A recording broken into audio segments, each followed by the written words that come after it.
1045 The Team, 1045theteam.com. Brady and Gaz in for Levac today. The Cuban national team playing host to the Tampa Bay Rays in Cuba. We are on the phone right now with ESPN radio host Jorge Sedano, host of the George and Izzy Show, which you can hear from 9 to 11 right here on ESPN Radio. George, you wrote a powerful piece on ESPN.com today. You're a Cuban American. How are you feeling about the thought of Major League Baseball being played in Cuba today? Yeah, I would say it's mixed emotions. I would say there's some pain, there's some sadness, and there's some hope kind of mixed in there. And I think that that's the way I look at today. I look at a country that obviously has dealt with so many issues, and its people who have dealt with so many issues. And, you know, I'm in this unique position where my parents fled communism to come to the greatest country in the world here in the United States, so I wouldn't have to endure any of that stuff. And, you know, I've just spent a lifetime, you know, hearing stories. And even to this day, like, I have relatives still on the island. My mom scrounges up every dollar she can to send them money so they can buy aid. And, you know, there's some conflict within my own family, certainly within the Cuban exile community, about whether this is just a show. And some people feel betrayed. And, you know, there are others that feel like, all right, enough's enough. 50 years of failed policies. You know, the sample size is large enough. So it's not an easy day, man. I got to be honest with you. And, George, you have a unique perspective. What maybe is the biggest misconception for people who don't have the perception of you and are looking at this game today? I think the biggest misconception is, it's weird, right? Like, here's an example.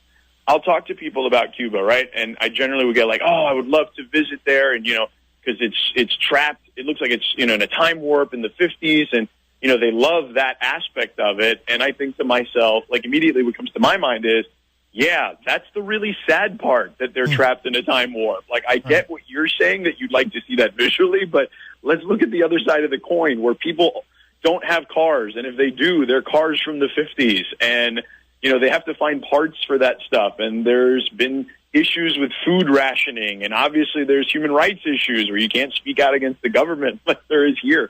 And I think it's just that. It's just people fall in love with the perception of what the island is and how beautiful it is. And look, it's still beautiful, even in its state at the moment. Like, I'm not disputing that. But I think that's the biggest misconception in general, just about the country.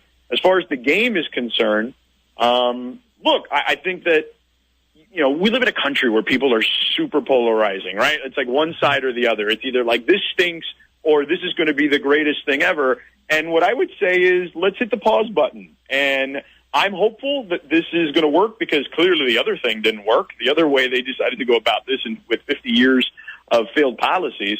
But what I would say is, I think things take time. And I think this could be an impetus for change. And the way it could be an impetus for change is by Rob Manfred, the commissioner of Major League Baseball, getting with both governments, the Cuban government and the U.S. government, and telling them, hey, look, we want an easier path for these Cuban ball players to play in Major League Baseball. That way they can make U.S. money and still have the freedom of coming back to their own countries, having the money for themselves, for their family members, and so on and so forth. Because I think that could potentially then open up a pipeline for other professionals in other lines of work, whether, you know, and they don't have to be athletes or even entertainers. I'm talking about doctors, lawyers, things of that sort. And it allows the people to really get a taste of what freedom financially is, capitalism is, all those things. And that's how you start to initiate change. But none of that happens overnight. And that's how I think the game matters today and why it matters. Jorge Sedano, host of the George and Izzy Show on ESPN Radio. You can hear it right here on this station from 9 to 11. So, George, you just mentioned all the positives that can come out of this game. For the hardline Cubans that you mentioned in your column, we've heard Dan Le Batard speak, another Cuban-American on our station with the same perspective.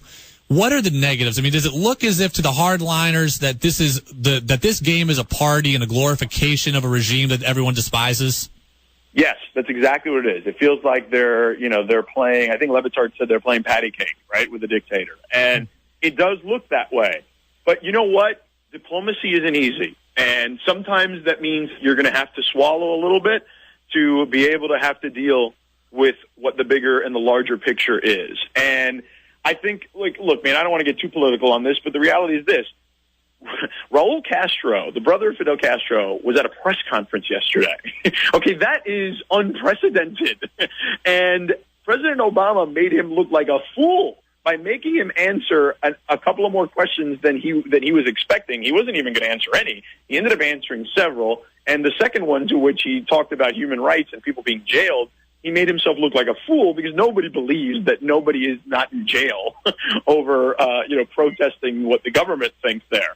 So I think that it's things like that. It's subtle victories like that people need to take some solace in for the rest of the world to recognize what truly is going on there and then apply pressure in that sense. That, to me, is the way to do it, along with, obviously, the financial issues that could be brought up if Major League Baseball gets what it wants done. George, there are plenty of people who look at sports and say, oh, they're just stupid games. And, they have all these reasons why sports doesn't matter in the grand lexicon of things. But your column actually mentioned that there is a precedent for sports to be a vehicle of change and a vehicle of hope for certain nations. Can you elaborate on what you wrote about today?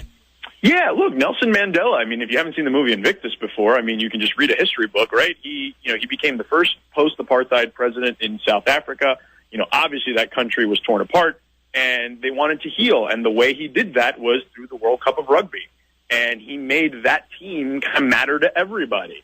And there's Didier Drogba, who's a world-famous soccer player who played for, many huge ball clubs like Chelsea in the Premier League.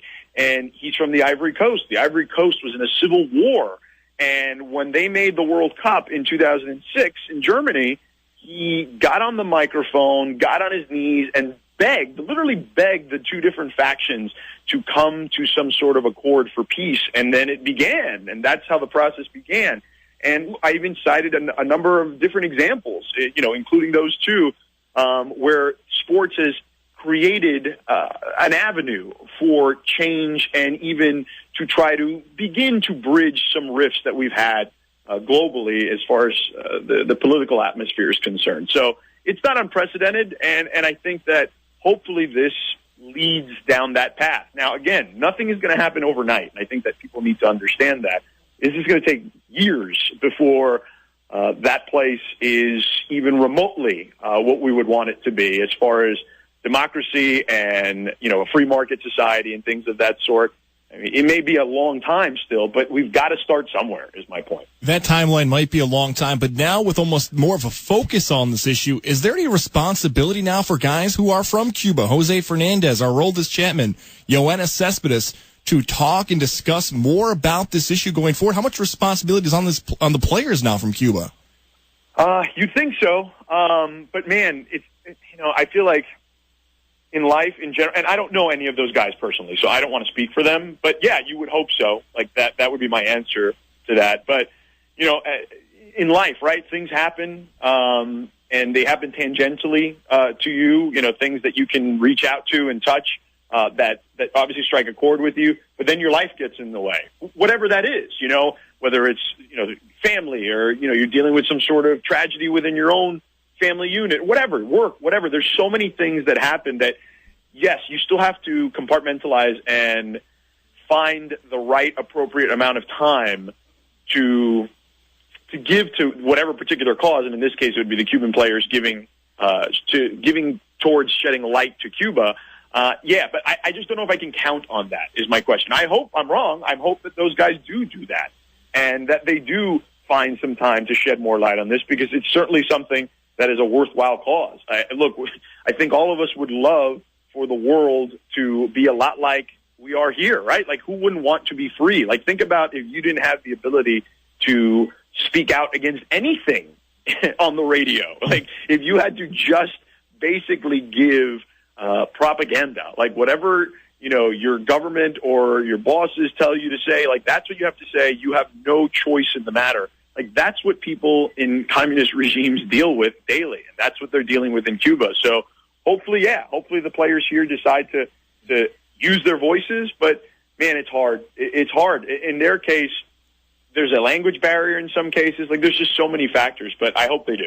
George Sedano with us, 104.5 The Team, 104.5theteam.com. He's the host of the George and Izzy Show. You can hear it 9 to 11 on our station. George, we'll get you out of here on this. Looking at this, taking all the politics and all the bad blood of the last, 60 years out of this, looking at it purely from a pure baseball standpoint, a pure sports standpoint, what would normalized relations mean for the Cuban ball player? It goes beyond just finances, but it's hard for us to hear. Look, we love Yasiel Puig. It's hard to hear the story of how he got there. What would normalized relations mean for the Cuban baseball player to get to America?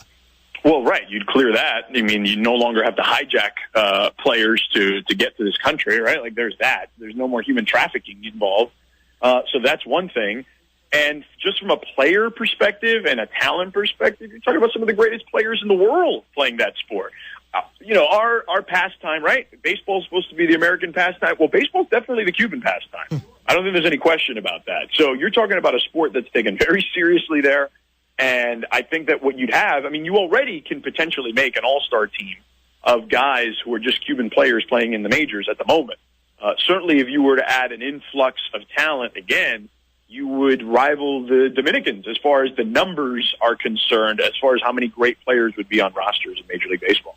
Jorge Sedano providing us a unique perspective, a great piece on ESPN.com today. You go and find it if you want to read it. It was certainly powerful. George, we appreciate your unique perspective on this historic day. Thanks very much for the time. Thanks, George. Yeah, guys, you got it. If you want to read the article, I think it's still on the front page of ESPN.com. If not, if you go to my Twitter, @Sedano ESPN, that's SEDANO ESPN, it'll be linked there. So thanks again, guys.